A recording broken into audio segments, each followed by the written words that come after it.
कैलाशिराना शिवचंद्रमौळी फणींद्र माता मुक्ती जळाळी कारुण्य सिंधू भवदुःख हारी तुझवीन शंभो मजकोण तारी. श्री स्वामी समर्थ. नमस्कार भक्तांनो, महाशिवरात्री ही अशी रात्र आहे, या दिवशी साक्षात भगवान शंकर हे जागृत होतात. त्याचबरोबर या ब्रह्मांडातील सर्व शक्तीही जागृत होते. ही रात्र केवळ रात्र नाही, तर या ब्रह्मांडातील सर्व ऊर्जा प्रकाशित होण्याची रात्र म्हणजे महाशिवरात्र. या दिवशी भगवान भोलेनाथांना मनवले जाते. या दिवशी सर्व शक्ती, सर्व सिद्धी प्राप्त होणारी रात्र आहे. आज हा व्हिडिओ तुमच्या भाग्याने तुमच्या समोर आला आहे. आज तुमच्या आयुष्यात असे चमत्कारिक बदल घडून येणार आहेत, ज्याची कधी तुम्ही कल्पनासुद्धा केली नसेल. शिवरात्रीला अनेक उपाय करण्याचे आपल्या शास्त्रामध्ये सांगितले आहे. पण तुम्हाला उपवास करणे, उपाय करणे शक्य नसेल तरी हरकत नाही. आज एक मंत्र पूर्ण 108 वेळा याचे श्रवण केल्याने मोठ्यातील मोठे पाप, मोठ्यातील मोठे आजार बरे होतात. तुमच्या आयुष्यातील आर्थिक, शारीरिक, मानसिक त्रासापासून मुक्ती मिळणार आहे. हा मंत्र केवळ मंत्र नाही, तर हा मंत्र साक्षात तुमची हाक ब्रह्मांडापर्यंत पोहोचवणारा मंत्र आहे. तुम्ही तुमच्या अंतःकरणातून पूर्ण श्रद्धा आणि भक्तीने हा मंत्र ऐका. या मंत्राची ऊर्जा शरीरामध्ये प्रवेश करेल व तुमच्या शरीरातील रोग, नकारात्मकता, वाईट शक्ती ही सर्व नष्ट करेल व सकारात्मक ऊर्जेचा संचार करेल. ही शिवरात्र 100 वर्षांनी आली आहे, कारण यावर्षी महाशिवरात्रीला असा ब्रह्मांडीय मुहूर्त बनला आहे, जो खूप दुर्मिळ आहे. या महाशिवरात्रीला असा चमत्कार होणार आहे, जो तुमच्या शरीरावर आणि नशिबावर बदल घडवून आणणार आहे. आणि असा बदल होणार आहे, ज्याची तुम्ही कधी कल्पनासुद्धा केली नाही.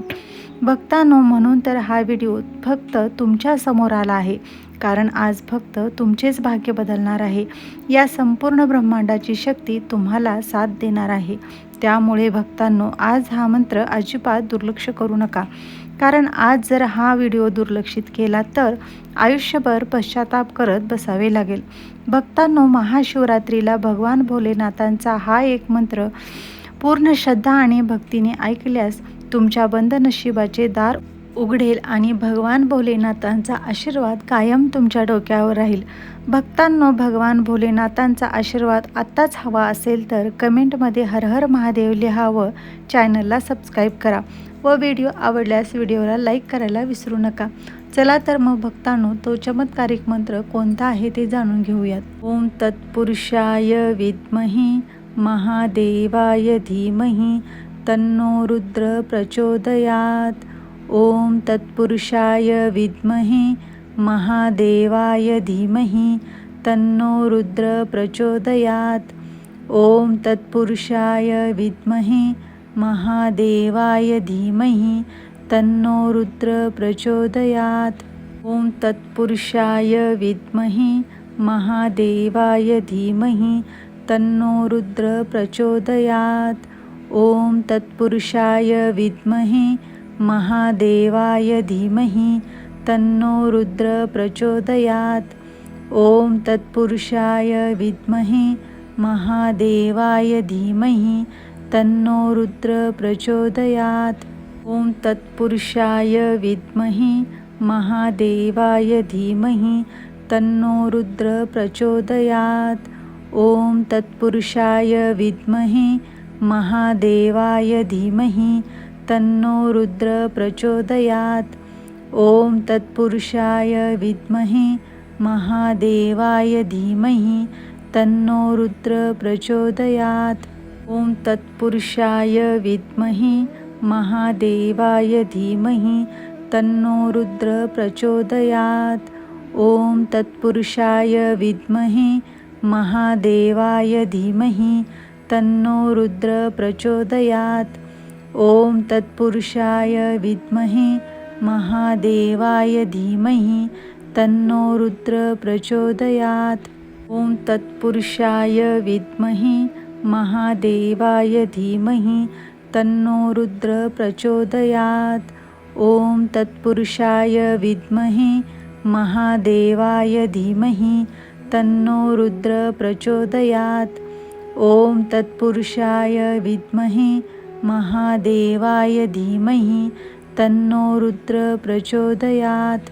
ॐ तत्पुरुषाय विद्महे महादेवाय धीमहि तन्नो रुद्र प्रचोदयात्। ॐ तत्पुरुषाय विद्महे महादेवाय धीमहि तन्नो रुद्र प्रचोदयात्।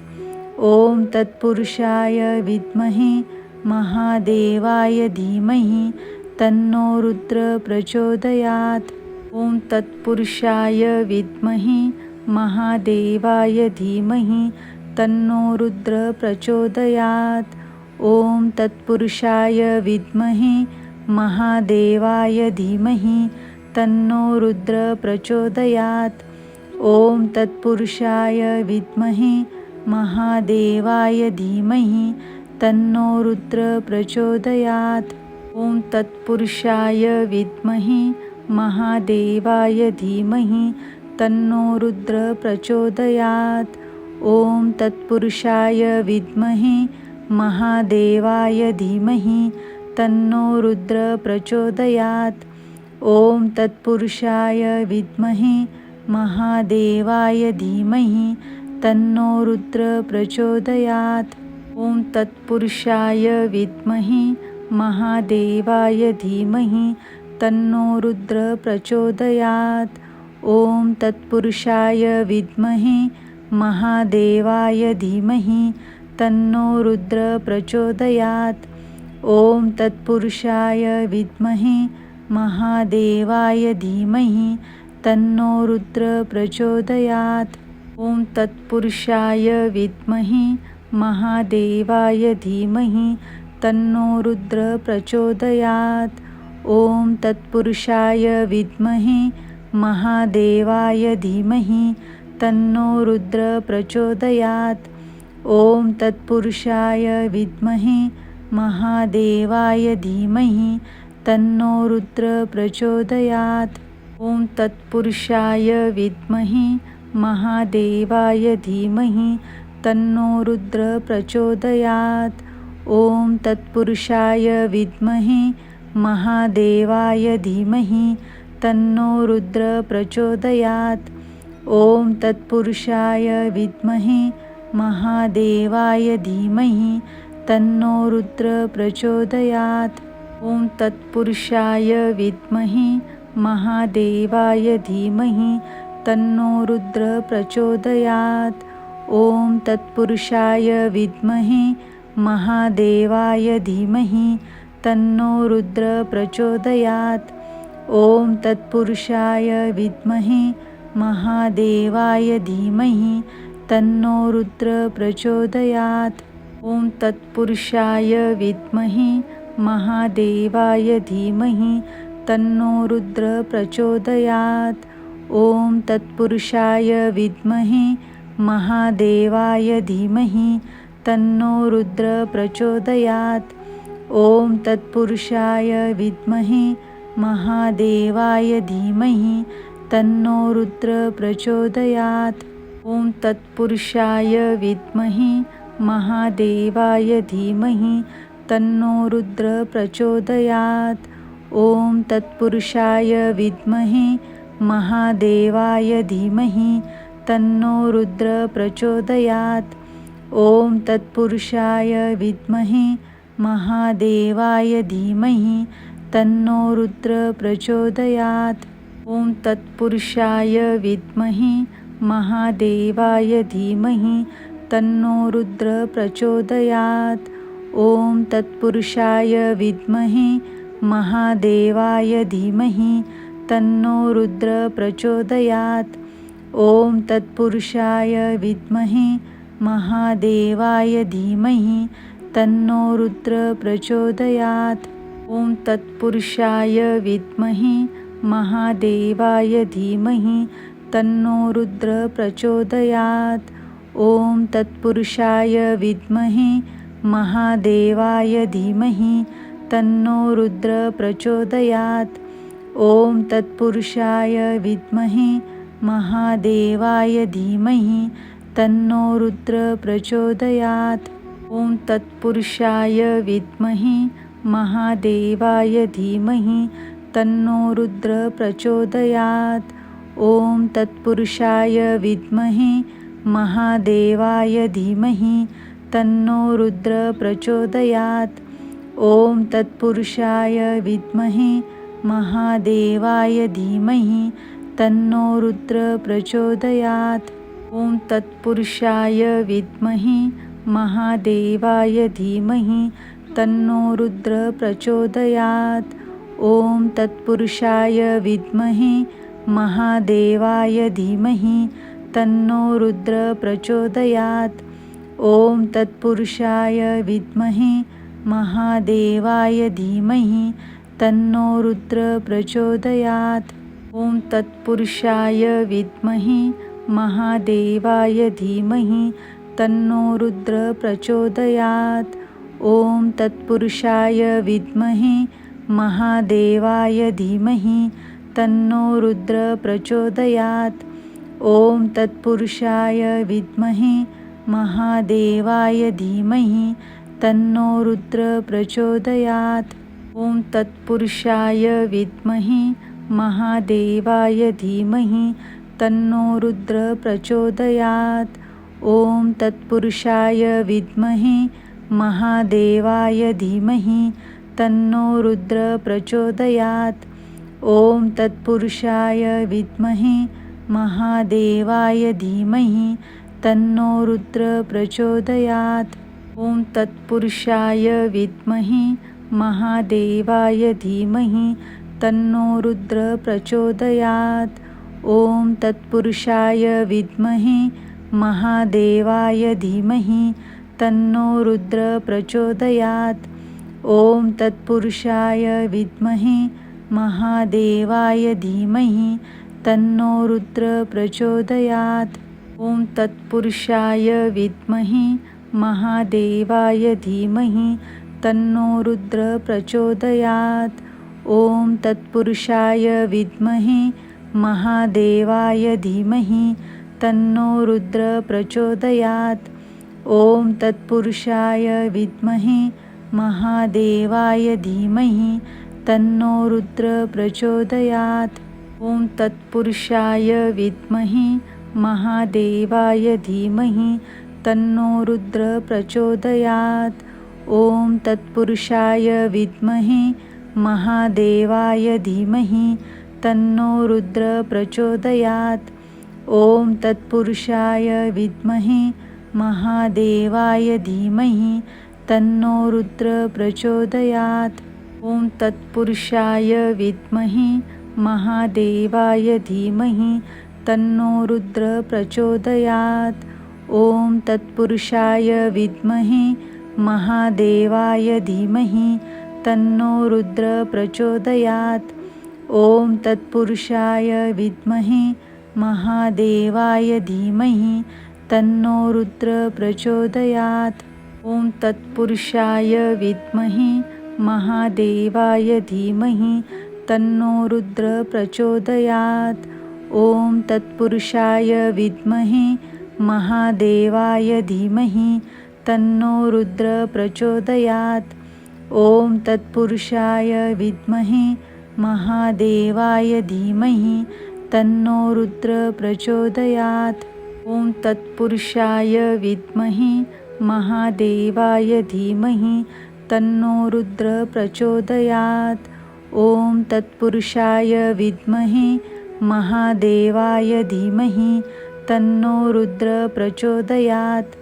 ॐ तत्पुरुषाय विद्महे महादेवाय धीमहि तन्नो रुद्र प्रचोदयात्। ॐ तत्पुरुषाय विद्महे महादेवाय धीमहि तन्नो रुद्र प्रचोदयात्। ॐ तत्पुरुषाय विद्महे महादेवाय धीमहि तन्नो रुद्र प्रचोदयात्। ॐ तत्पुरुषाय विद्महे महादेवाय धीमहि तन्नो रुद्र प्रचोदयात्। ॐ तत्पुरुषाय विद्महे महादेवाय धीमहि तन्नो रुद्र प्रचोदयात्। ॐ तत्पुरुषाय विद्महे महादेवाय धीमहि तन्नो रुद्र प्रचोदयात्। ॐ तत्पुरुषाय विद्महे महादेवाय धीमहि तन्नो रुद्र प्रचोदयात्। ॐ तत्पुरुषाय विद्महे महादेवाय धीमहि तन्नो रुद्र प्रचोदयात्। ॐ तत्पुरुषाय विद्महे महादेवाय धीमहि तन्नो रुद्र प्रचोदयात्। ॐ तत्पुरुषाय विद्महे महादेवाय धीमहि तन्नो रुद्र प्रचोदयात्। ॐ तत्पुरुषाय विद्महे महादेवाय धीमहि तन्नो रुद्र प्रचोदयात्। ॐ तत्पुरुषाय विद्महे महादेवाय धीमहि तन्नो रुद्र प्रचोदयात्। ॐ तत्पुरुषाय विद्महे महादेवाय धीमहि तन्नो रुद्र प्रचोदयात्। ॐ तत्पुरुषाय विद्महे महादेवाय धीमहि तन्नो रुद्र प्रचोदयात्। ॐ तत्पुरुषाय विद्महे महादेवाय धीमहि तन्नो रुद्र प्रचोदयात्।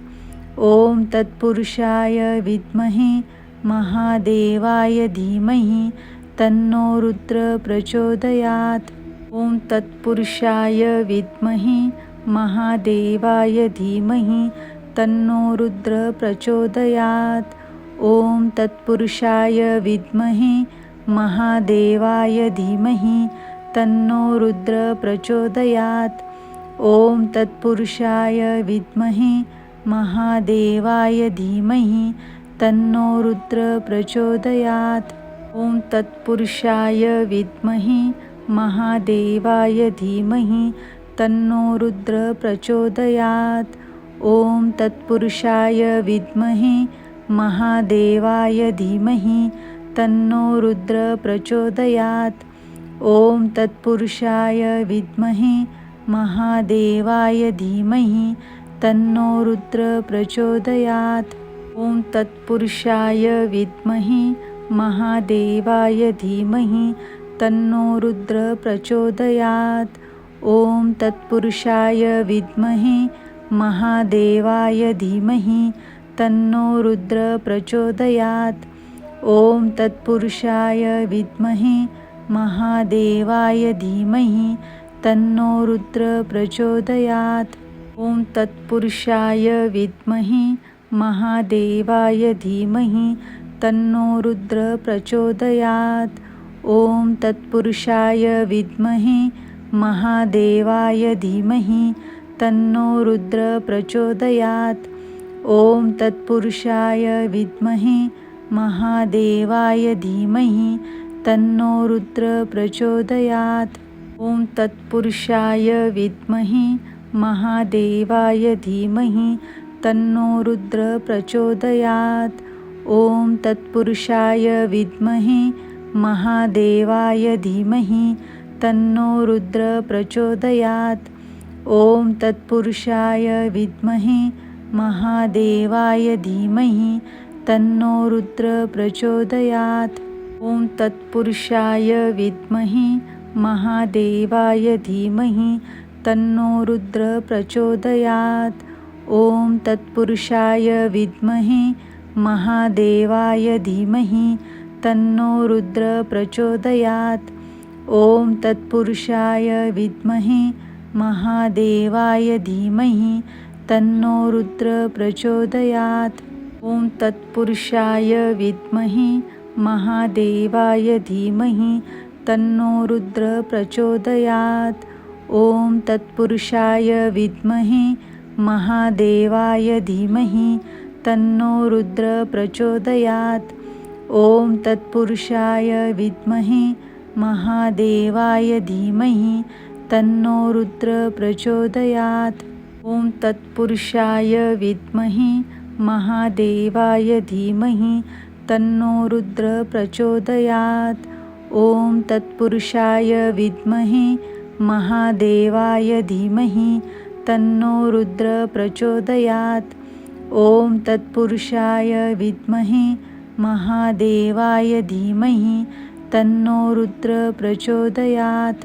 ओम तत्पुरुषाय विद्महे महादेवाय धीमहि तन्नो रुद्र प्रचोदयात्। ओम तत्पुरुषाय विद्महे महादेवाय धीमहि तन्नो रुद्र प्रचोदयात्। ओम तत्पुरुषाय विद्महे महादेवाय धीमहि तन्नो रुद्र प्रचोदयात्। ओम तत्पुरुषाय विद्महे महादेवाय धीमहि तन्नो रुद्र प्रचोदयात्। ओम तत्पुरुषाय विद्महे महादेवाय धीमहि तन्नो रुद्र प्रचोदयात्। ओम तत्पुरुषाय विद्महे महादेवाय धीमहि तन्नो रुद्र प्रचोदयात्। ओम तत्पुरुषाय विद्महे महादेवाय धीमहि तन्नो रुद्र प्रचोदयात्। ओम तत्पुरुषाय विद्महे महादेवाय धीमहि तन्नो रुद्र प्रचोदयात्। ओम तत्पुरुषाय विद्महे महादेवाय धीमहि तन्नो रुद्र प्रचोदयात्। ओम तत्पुरुषाय विद्महे महादेवाय धीमहि तन्नो रुद्र प्रचोदयात्। ओम तत्पुरुषाय विद्महे महादेवाय धीमहि तन्नो रुद्र प्रचोदयात्।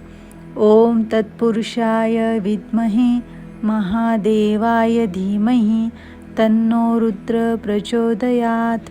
ओम तत्पुरुषाय विद्महे महादेवाय धीमहि तन्नो रुद्र प्रचोदयात्। ओम तत्पुरुषाय विद्महे महादेवाय धीमहि तन्नो रुद्र प्रचोदयात्। ओम तत्पुरुषाय विद्महे महादेवाय धीमहि तन्नो रुद्र प्रचोदयात्। ओम तत्पुरुषाय विद्महे महादेवाय धीमहि तन्नो रुद्र प्रचोदयात्। ओम तत्पुरुषाय विद्महे महादेवाय धीमहि तन्नो रुद्र प्रचोदयात्। ओम तत्पुरुषाय विद्महे महादेवाय धीमहि तन्नो रुद्र प्रचोदयात्। ओम तत्पुरुषाय विद्महे महादेवाय धीमहि तन्नो रुद्र प्रचोदयात्। ओम तत्पुरुषाय विद्महे महादेवाय धीमहि तन्नो रुद्र प्रचोदयात्। ओम तत्पुरुषाय विद्महे महादेवाय धीमहि तन्नो रुद्र प्रचोदयात्। ओम तत्पुरुषाय विद्महे महादेवाय धीमहि तन्नो रुद्र प्रचोदयात्। ओम तत्पुरुषाय विद्महे महादेवाय धीमहि तन्नो रुद्र प्रचोदयात्। ओम तत्पुरुषाय विद्महे महादेवाय धीमहि तन्नो रुद्र प्रचोदयात्। ओम तत्पुरुषाय विद्महे महादेवाय धीमहि तन्नो रुद्र प्रचोदयात्। ओम तत्पुरुषाय विद्महे महादेवाय धीमहि तन्नो रुद्र प्रचोदयात्। ओम तत्पुरुषाय विद्महे महादेवाय धीमहि तन्नो रुद्र प्रचोदयात्। ओम तत्पुरुषाय विद्महे महादेवाय धीमहि तन्नो रुद्र प्रचोदयात्। ओम तत्पुरुषाय विद्महे महादेवाय धीमहि तन्नो रुद्र प्रचोदयात्। ओम तत्पुरुषाय विद्महे महादेवाय धीमहि तन्नो रुद्र प्रचोदयात्। ओम तत्पुरुषाय विद्महे महादेवाय धीमहि तन्नो रुद्र प्रचोदयात्। ओम तत्पुरुषाय विद्महे महादेवाय धीमहि तन्नो रुद्र प्रचोदयात्। ओम तत्पुरुषाय विद्महे महादेवाय धीमहि तन्नो रुद्र प्रचोदयात्। ओम तत्पुरुषाय विद्महे महादेवाय धीमहि तन्नो रुद्र प्रचोदयात्। ॐ तत्पुरुषाय विद्महे महादेवाय धीमहि तन्नो रुद्र प्रचोदयात्। ॐ तत्पुरुषाय विद्महे महादेवाय धीमहि तन्नो रुद्र प्रचोदयात्। ॐ तत्पुरुषाय विद्महे महादेवाय धीमहि तन्नो रुद्र प्रचोदयात्। ॐ तत्पुरुषाय विद्महे महादेवाय धीमहि तन्नो रुद्र प्रचोदयात्। ॐ तत्पुरुषाय विद्महे महादेवाय धीमहि तन्नो रुद्र प्रचोदयात्। ॐ तत्पुरुषाय विद्महे महादेवाय धीमहि तन्नो रुद्र प्रचोदयात्।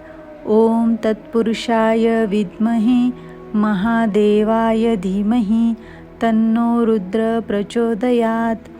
ॐ तत्पुरुषाय विद्महे महादेवाय धीमहि तन्नो रुद्र प्रचोदयात्।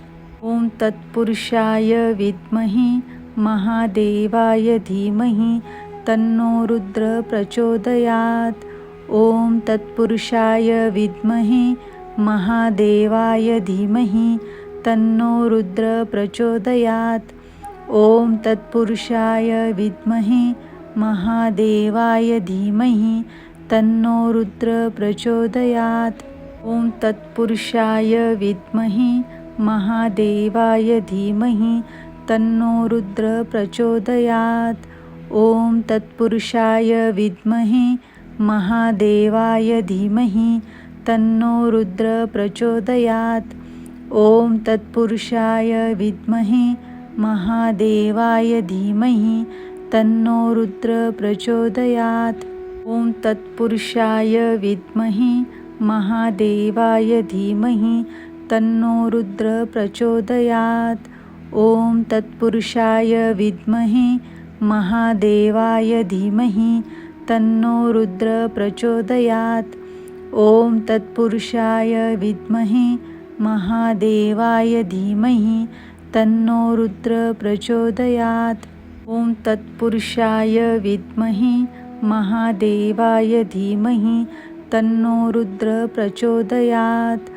ॐ तत्पुरुषाय विद्महे महादेवाय धीमहि तन्नो रुद्र प्रचोदयात्। ॐ तत्पुरुषाय विद्महे महादेवाय धीमहि तन्नो रुद्र प्रचोदयात्।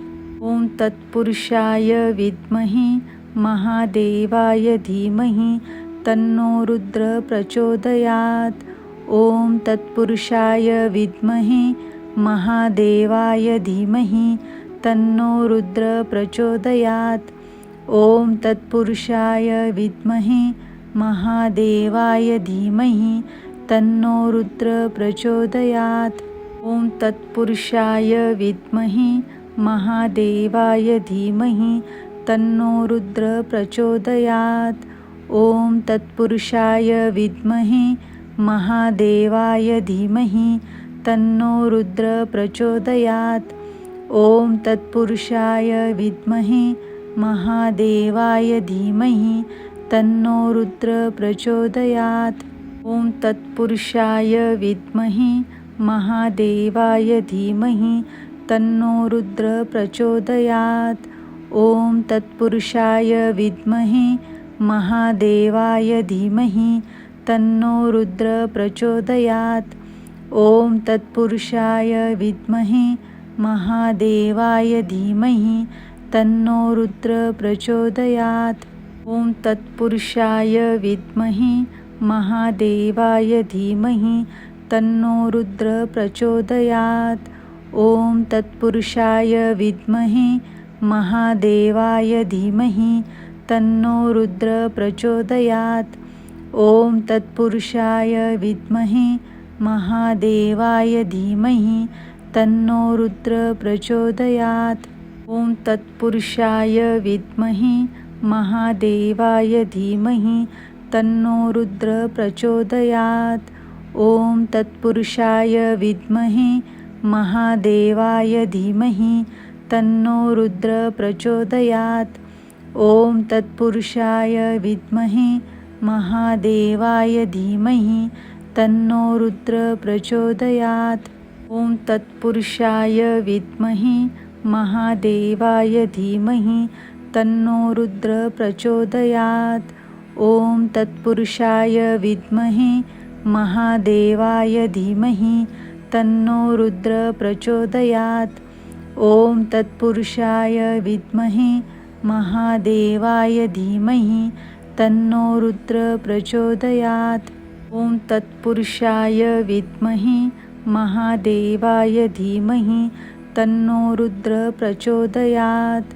ओम तत्पुरुषाय विद्महे महादेवाय धीमहि तन्नो रुद्र प्रचोदयात्।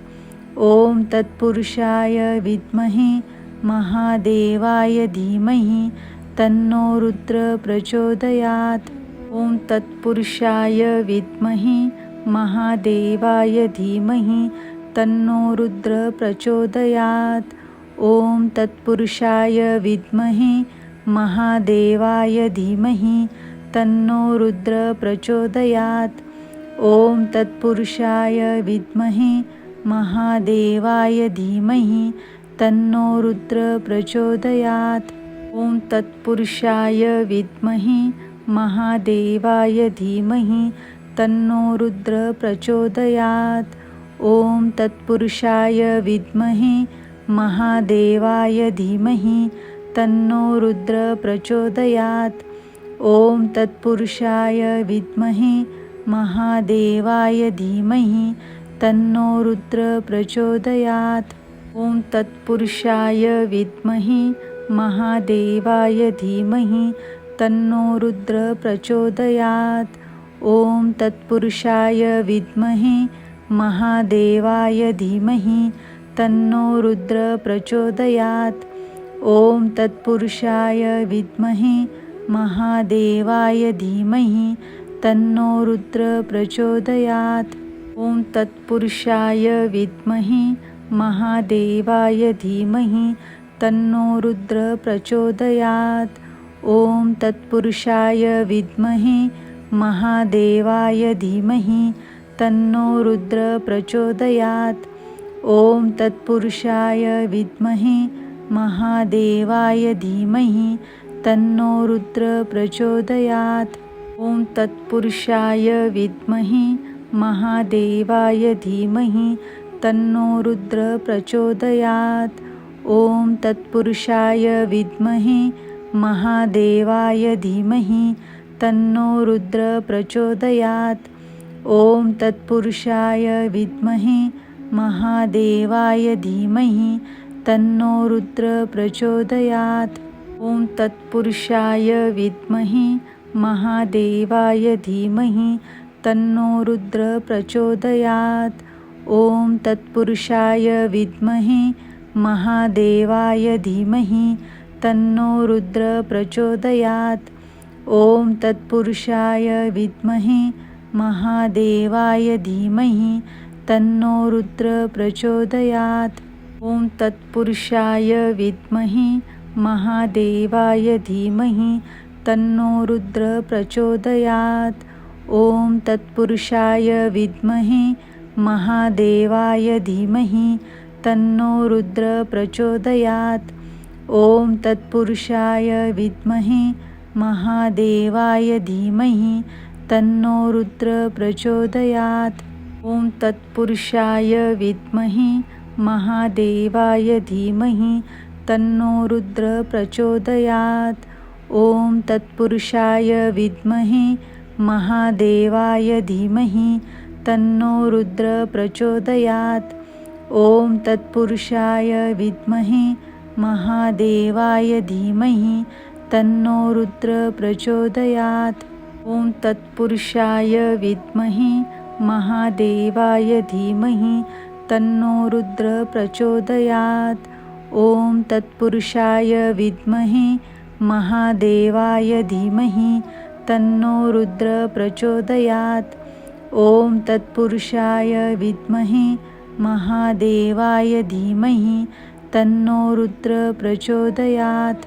ओम तत्पुरुषाय विद्महे महादेवाय धीमहि तन्नो रुद्र प्रचोदयात्। ॐ तत्पुरुषाय विद्महे महादेवाय धीमहि तन्नो रुद्र प्रचोदयात्। ॐ तत्पुरुषाय विद्महे महादेवाय धीमहि तन्नो रुद्र प्रचोदयात्। ॐ तत्पुरुषाय विद्महे महादेवाय धीमहि तन्नो रुद्र प्रचोदयात्। ॐ तत्पुरुषाय विद्महे महादेवाय धीमहि तन्नो रुद्र प्रचोदयात्। ॐ तत्पुरुषाय विद्महे महादेवाय धीमहि तन्नो रुद्र प्रचोदयात्। ॐ तत्पुरुषाय विद्महे महादेवाय धीमहि तन्नो रुद्र प्रचोदयात्। ॐ तत्पुरुषाय विद्महे महादेवाय धीमहि तन्नो रुद्र प्रचोदयात्। ॐ तत्पुरुषाय विद्महे महादेवाय धीमहि तन्नो रुद्र प्रचोदयात्। ॐ तत्पुरुषाय विद्महे महादेवाय धीमहि तन्नो रुद्र प्रचोदयात्। ॐ तत्पुरुषाय विद्महे महादेवाय धीमहि तन्नो रुद्र प्रचोदयात्। ॐ तत्पुरुषाय विद्महे महादेवाय धीमहि तन्नो रुद्र प्रचोदयात्। ॐ तत्पुरुषाय विद्महे महादेवाय धीमहि तन्नो रुद्र प्रचोदयात्। ॐ तत्पुरुषाय विद्महे महादेवाय धीमहि तन्नो रुद्र प्रचोदयात्। ॐ तत्पुरुषाय विद्महे महादेवाय धीमहि तन्नो रुद्र प्रचोदयात्। ॐ तत्पुरुषाय विद्महे महादेवाय धीमहि तन्नो रुद्र प्रचोदयात्। ॐ तत्पुरुषाय विद्महे महादेवाय धीमहि तन्नो रुद्र प्रचोदयात्। ॐ तत्पुरुषाय विद्महे महादेवाय धीमहि तन्नो रुद्र प्रचोदयात्। ॐ तत्पुरुषाय विद्महे महादेवाय धीमहि तन्नो रुद्र प्रचोदयात्।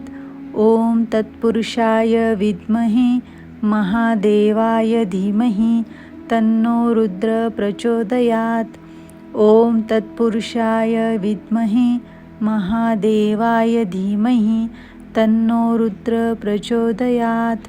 ॐ तत्पुरुषाय विद्महे महादेवाय धीमहि तन्नो रुद्र प्रचोदयात्। ॐ तत्पुरुषाय विद्महे महादेवाय धीमहि तन्नो रुद्र प्रचोदयात्। ॐ तत्पुरुषाय विद्महे महादेवाय धीमहि तन्नो रुद्र प्रचोदयात्। ॐ तत्पुरुषाय विद्महे महादेवाय धीमहि तन्नो रुद्र प्रचोदयात्। ॐ तत्पुरुषाय विद्महे महादेवाय धीमहि तन्नो रुद्र प्रचोदयात्। ॐ तत्पुरुषाय विद्महे महादेवाय धीमहि तन्नो रुद्र प्रचोदयात्। ॐ तत्पुरुषाय विद्महे महादेवाय धीमहि तन्नो रुद्र प्रचोदयात्। ॐ तत्पुरुषाय विद्महे महादेवाय धीमहि तन्नो रुद्र प्रचोदयात्। ॐ तत्पुरुषाय विद्महे महादेवाय धीमहि तन्नो रुद्र प्रचोदयात्। ॐ तत्पुरुषाय विद्महे महादेवाय धीमहि तन्नो रुद्र प्रचोदयात्। ॐ तत्पुरुषाय विद्महे महादेवाय धीमहि तन्नो रुद्र प्रचोदयात्। ॐ तत्पुरुषाय विद्महे महादेवाय धीमहि तन्नो रुद्र प्रचोदयात्। ॐ तत्पुरुषाय विद्महे महादेवाय धीमहि तन्नो रुद्र प्रचोदयात्। ॐ तत्पुरुषाय विद्महे महादेवाय धीमहि तन्नो रुद्र प्रचोदयात्। ओम तत्पुरुषाय विद्महे महादेवाय धीमहि तन्नो रुद्र प्रचोदयात्। ओम तत्पुरुषाय विद्महे महादेवाय धीमहि तन्नो रुद्र प्रचोदयात्। ओम तत्पुरुषाय विद्महे महादेवाय धीमहि तन्नो रुद्र प्रचोदयात्। ओम तत्पुरुषाय विद्महे महादेवाय धीमहि तन्नो रुद्र प्रचोदयात्। ओम तत्पुरुषाय विद्महे महादेवाय धीमहि तन्नो रुद्र प्रचोदयात्। ओम तत्पुरुषाय विद्महे महादेवाय धीमहि तन्नो रुद्र प्रचोदयात्। ओम तत्पुरुषाय विद्महे महादेवाय धीमहि तन्नो रुद्र प्रचोदयात्। ओम तत्पुरुषाय विद्महे महादेवाय धीमहि तन्नो रुद्र प्रचोदयात्। ओम तत्पुरुषाय विद्महे महादेवाय धीमहि तन्नो रुद्र प्रचोदयात्। ओम तत्पुरुषाय विद्महे महादेवाय धीमहि तन्नो रुद्र प्रचोदयात्। ओम तत्पुरुषाय विद्महे महादेवाय धीमहि तन्नो रुद्र प्रचोदयात्। ओम तत्पुरुषाय विद्महे महादेवाय धीमहि तन्नो रुद्र प्रचोदयात्। ओम तत्पुरुषाय विद्महे महादेवाय धीमहि तन्नो रुद्र प्रचोदयात्। ओम तत्पुरुषाय विद्महे महादेवाय धीमहि तन्नो रुद्र प्रचोदयात्। ओम तत्पुरुषाय विद्महे महादेवाय धीमहि तन्नो रुद्र प्रचोदयात्। ओम तत्पुरुषाय